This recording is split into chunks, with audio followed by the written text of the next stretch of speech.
صاحب امریکی وفد سے ملاقات ہوئی ہے، کیا کن امور پر بات چیت ہوئی آپ کے امریکی وفد سے جو ملاقات ہوئی آپ کے ہم ترین؟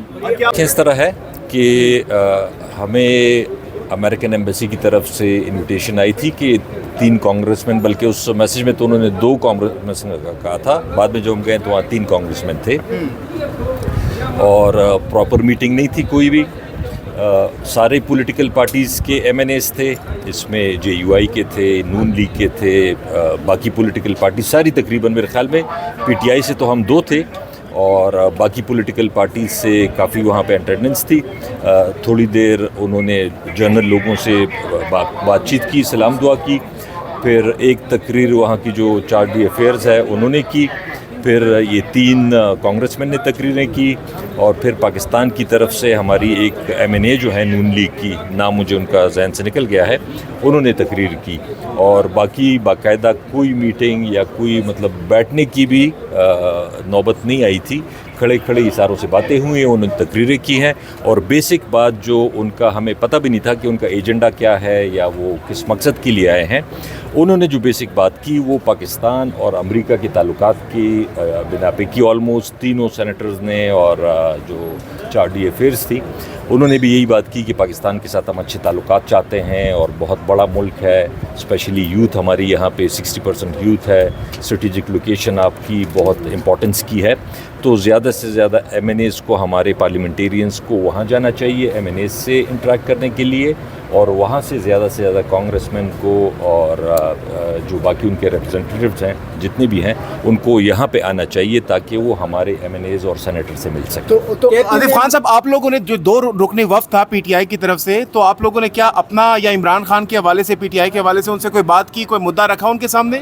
دیکھیں وہاں پہ تو وہ میٹنگ تھی نہیں، جیسے میں نے آپ کو بتایا کہ وہ تو انہوں نے 5-10 منٹ، بلکہ میرے خیال میں ہماری تو ان سے ملاقات ہوئی نہیں ہے، یہاں تک کہ ہاتھ بھی نہیں. تو ایجنڈا نہیں پوچھا کہ آج کی اس ملاقات کا ایجنڈا کیا ہے، مقصد کیا ہے؟ وہ انہوں نے اپنی تقریروں میں ہی، جیسے میں نے بتایا کہ انہوں نے پاکستان اور یو ایس کے ریلیشنز کے حوالے سے ساری باتیں کی، اسپیسیفکلی کسی پولیٹیکل پارٹی کی یا کسی چیز کی ڈسکشن وہاں پہ نہیں ہوئی. یہ کلیئر کر دیں کہ کیا انڈیویجول بیسس پہ آپ لوگ گئے تھے یا پارٹی کی طرف سے وفد کی صورت میں آپ لوگ گئے تھے، یہ تھوڑا سا کلیئر کر دیں. ہمیں جو مجھے رؤوف حسن صاحب جو ہیں ہمارے جو اسپوکس پرسن تھے، انہوں نے صبح پوچھا تھا، اور بقول وہ کہہ رہے تھے کہ یو ایس ایمبیسی والے یہ کہہ رہے تھے کہ ہم نے گوہر صاحب کو، بیرسٹر گوہر صاحب کو وہ، اور دوسرے عمر ایوب صاحب کو اور سلمان اکرم راجہ کو بھی انویٹیشن دی تھی، اور اسپیکر صاحب نے عامر ڈوگر صاحب کو بھی انویٹیشن دی تھی. وہ کہہ رہے تھے کہ ہم اویلیبل نہیں تھے کیونکہ بڑے شارٹ نوٹس پہ تھا،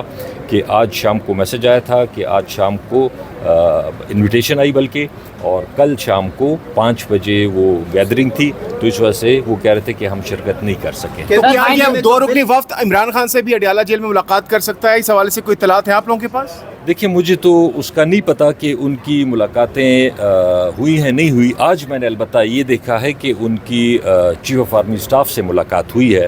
عمران خان صاحب کا ہمیں نہیں پتا، نہ انہوں نے کوئی ذکر کیا کہ ہماری عمران خان صاحب سے ملاقات ہے یا نہیں ہے، اور یا ان کو ملانے دیا جاتا ہے یا نہیں ملانے دیا جاتا، یہ تو گورنمنٹ پہ ڈیپینڈ کرے گا. یہ بتائیے گا کہ جو جیکس برگمین ہے، اسی وفد کے ساتھ امریکی وفد جو آیا ہے، یہ پہلے عمران خان کی رہائی کا مطالبہ کر چکے ہیں، انہوں نے ٹویٹ بھی کیا، اس سے پہلے انہوں نے ایک بائیڈن حکومت میں بل بھی پیش کیا. تو اتنے اہم دورے پہ پی ٹی آئی قیادت کو جہاں سفارت خانے کی طرف سے دعوت نامے موصول ہوئے، آپ بھی گئے، لیکن عمران خان کا بیانیہ آپ ان کے سامنے ریز نہیں کر سکے، کیا یہ ناکامی نہیں پی ٹی آئی قیادت کی؟ حکومتی سطح پہ اس کی پہلی تیاریاں ہو رہی تھی 5 دن پہلے سے ہی. تو میں نے جیسے آپ کو بتایا کہ ہمیں تو آج شام کو میسج ملا کل کا، اور یہ آج مجھے یہاں پہ میڈیا سے پتہ چلا کہ انہوں نے کہیں پہلے ایک ٹویٹ بھی کی تھی. مجھے تو ایک صاحب کا پتہ چلا تھا، وہ جنہوں نے پہلے ٹویٹس کی تھیں اور پھر بعد میں شاید ڈیلیٹ کر دی تھیں یا جو بھی تھا، رچرڈ گرینڈ نام تھا شاید. اور باقی کانگریس مین کا تو ان کا جن صاحب کا آپ نام لے رہے ہیں اس کے بارے میں مجھے کچھ نہیں پتا کہ انہوں نے کوئی خان صاحب کے بارے میں کوئی ٹویٹ کی ہے یا کوئی انہوں نے قرارداد پیش کی ہے. اس کا میرے خیال میں شاید موسٹلی پاکستانیوں کو پتہ ہی نہیں تھا، زیادہ لوگوں کو رچرڈ گرینڈ کا ہی پتا تھا. آپ نے کہا شارٹ نوٹس تھا، اگر شارٹ نوٹس تھا بھی تو پھر بھی کیا نہیں لگتا کہ پی ٹی آئی کی قیادت کو، جن کو انویٹیشن تھا، ان کو ملنا چاہیے تھا؟ آپ لوگ ملے، ان کو بھی ملنا چاہیے تھا. دیکھیں ابھی گوہر صاحب سے میری بات ہوئی ہے، گوہر صاحب یہ کہہ رہے ہیں کہ ہمیں انویٹیشن نہیں ملا، لیکن رؤوف حسن صاحب کہہ رہے ہیں کہ بقول امریکن ایمبیسی میں، مجھے نہیں پتہ کہ ان کی کس سے بات ہوئی ہے، لیکن وہ کہہ رہے تھے کہ جی ہم نے آپ کو 5 لوگوں کو انویٹیشن بھیجا تھا.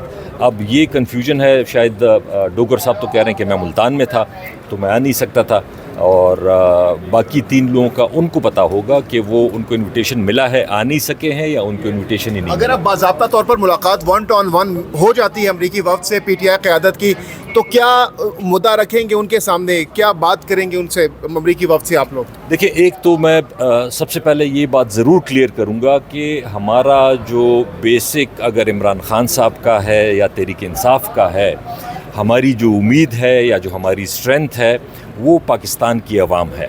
اگر خان صاحب اس وقت ملک کے سب سے پاپولر لیڈر ہیں، پی ٹی آئی سب سے بڑی پارٹی ہے، تو وہ پاکستان کے عوام کی وجہ سے ہے، امریکہ کی وجہ سے نہیں ہے. تو اگر کوئی اس بارے میں بات کرتا ہے اور ہیومن رائٹس کے حوالے سے، یا اگر عمران خان صاحب کے حوالے سے یا باقی لیڈران کے حوالے سے، بہت اچھی بات ہے. لیکن ہم یہ نہیں کر سکتے کہ جی ہم صرف امریکہ سے یہ امیدیں باندھے رکھیں کہ جی وہی عمران خان صاحب کو آزاد کروائیں گے، ورنہ کچھ نہیں ہوگا.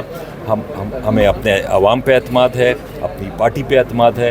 انشاءاللہ ہم سے جو ہو سکتا ہے وہ ہم کریں گے. باہر سے بھی اگر کوئی ہیومن رائٹس والے آتے ہیں یا جو سب سے بڑی پولیٹیکل پارٹی کے لیڈر آتے ہیں اور وہ یہاں کی گورنمنٹ سے یا اسٹیبلشمنٹ سے بات کرتے ہیں، تو اس میں کوئی بری بات نہیں. عاطف خان صاحب، یہ تقریب جس کا آپ نے ذکر کیا، یہ کہاں پر ہوئی تھی؟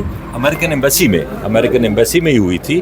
اور یہ اگر میں کہوں کہ باقاعدہ میٹنگ بھی نہیں تھی، مطلب وہاں پہ کوئی بیٹھے بھی نہیں ہیں، کھڑے 2-4 منٹ 10 منٹ باتیں ہوئیں آپس میں. اتنے سارے ایم این ایز تھے ساری پولیٹیکل پارٹیز کے، اور پھر انہوں نے تقریریں شروع کی.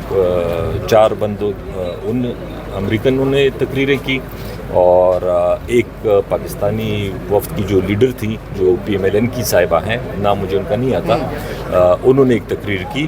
اور اس کے علاوہ بس وہ میٹنگ کہہ لیں یا گیدرنگ کہہ لیں، جو بھی کہہ لیں، وہ ختم ہو گیا. منسٹر بل جو آ رہا ہے کے پی حکومت کا، کافی تنقید کا نشانہ بنایا جاتا ہے صوبائی حکومت کو. عوام کے ماننے ہیں، کیا اگر بل منظور ہوتا ہے کن شرائط پہ ہونا چاہیے، کیا کیا شقیں شامل ہونی چاہیے؟ دیکھیں، اور کیا واقعی بل کہیں اور سے آئے اور ابھی منظور کرایا جائے؟ دیکھیں، سمپل سی بات یہ ہے کہ آلموسٹ یہی بل سارے صوبوں کو گیا ہے، اور اس کو ہارمونائزیشن کا بل کہتے ہیں کہ جی سارے صوبوں میں ایک طرح کا منرلز ایکٹ لاگو ہو جائے. اس کے لیے میں نے اس دن بھی میڈیا سے یہی بات کی تھی کہ 136 صفحے کا بل جو ہوتا ہے، تو اب ضروری نہیں ہے کہ اس میں ساری چیزیں غلط ہوں، لیکن یہ بھی ضروری نہیں ہے کہ ساری چیزیں صحیح ہوں. خان صاحب منع کر دیتے ہیں تو پھر اب پاکستان تحریک انصاف کا کیا اسٹانس رہے گا؟ پھر یہ منظور پیش نہیں کیا جائے گا؟ خان صاحب منع کر دیتے ہیں تو پھر تو بات ہی ختم ہو جائے گی نا، کیونکہ وہاں تو حکومت، اگر مجھے ووٹ ملا ہے تو مجھے بھی خان صاحب کی وجہ سے لوگوں نے ووٹ دیا ہے. اسی طرح جو وہاں پہ منسٹرز ہیں، جو ایم پی ایز ہیں، جو چیف منسٹر ہیں، وہ سارے تو عمران خان کی وجہ سے ہم سب کو ووٹ ملا ہے. تو اگر وہی منع کر دیں گے تو پھر تو بات ہی ختم ہو جائے گی. بہت